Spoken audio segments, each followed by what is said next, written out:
there. You're attaching yourself to station and keep your mind turning. You know, when we fly airplanes, both of us are pilots. So, well, he's a pilot and I'm a naval aviator.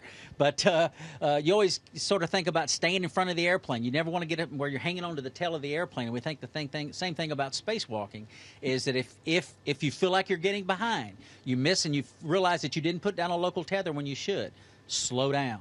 Because it's vital. It's a very dangerous environment, as you know, and it's vital that we do things and we do it right.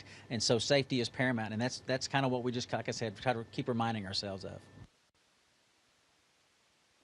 Well, I've been seeing on Twitter, you guys have tweeted out spacewalk selfies and stuff like that. So while remaining focused on the job is something that you're always doing, it looks like you take a moment every now and then to just appreciate, I'm doing something that very few people have ever done before. Is that right? Well, that's right. I'm a photographer. I love taking pictures.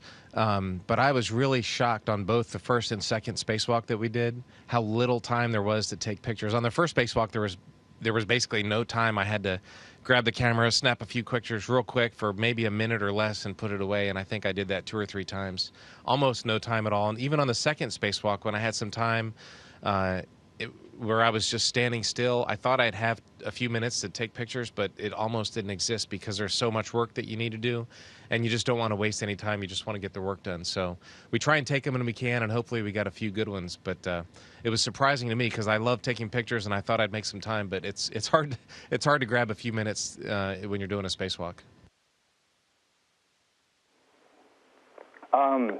Bush, this question might be more for you. I wanted to ask a little bit about the 3D printer. I know that's a project they got going on at Marshall right now, and they told me that you've kind of adopted that. You installed it, pulled off the first pieces and all that. So I just want to ask, what's the interest in that? Why did you kind of take ownership of that?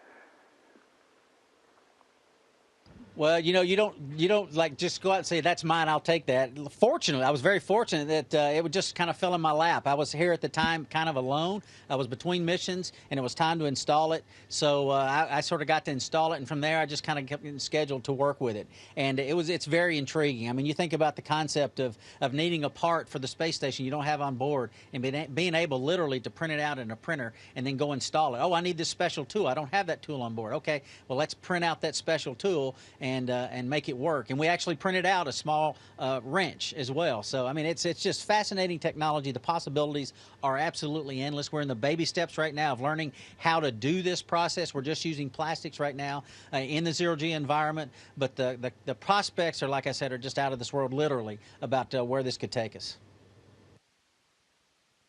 I'd like to follow up on that. Where do you guys see this technology going, and what do you see its value being for astronauts? You guys are about a few hours away from a resupply, but when we start going farther and farther and farther, what do you see the worth of that technology once it starts maturing? Well, yeah, it's absolutely valuable for something like that. If you could print out tools or parts, that could really save on the amount of mass that you have to launch into space.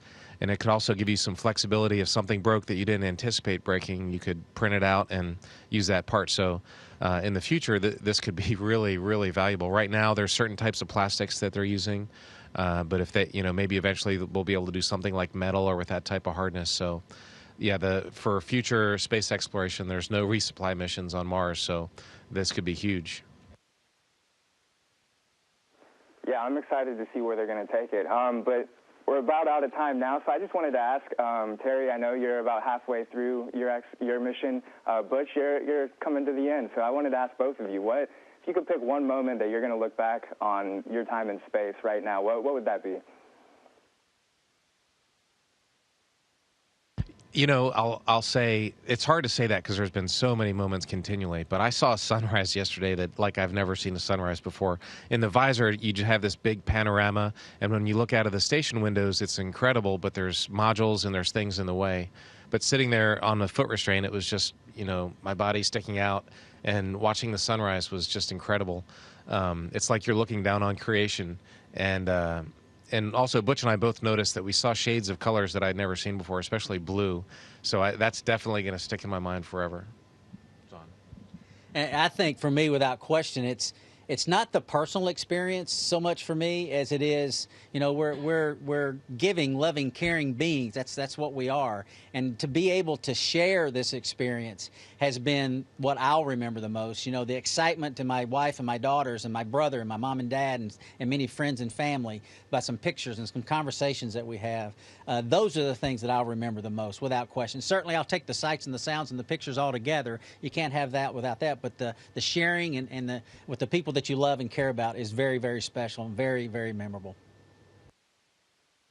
Yeah, I'm sure it is. I'm sure that's quite an experience. So we're about out of time. I got one last question for you, Butch. So we're here in Alabama, in the Tennessee Valley. I know you're from Tennessee. Do you have anything you'd like to say to your southern neighbors here in the Rocket City? We love Alabama, except in football season, us Tennesseans. And we know that Alabamans don't live in God's country like us Tennesseans do, but you're very close cousins, and we love y'all just the same. So absolutely, we love Alabama. Thanks a lot, Butch and Terry. Thank you so much for your time. Butch, I hope you have a safe return home in the next couple of weeks. Thanks a lot. Good luck with the rest of your trip. All right. Thank you. And thank you to Alabama and all of your Wade TV listeners. Station, this is Houston ACR. That concludes the event. Thank you. Thank you, Aviation Week in Space Technology and WAAY TV. Station, we are now resuming operational audio communications.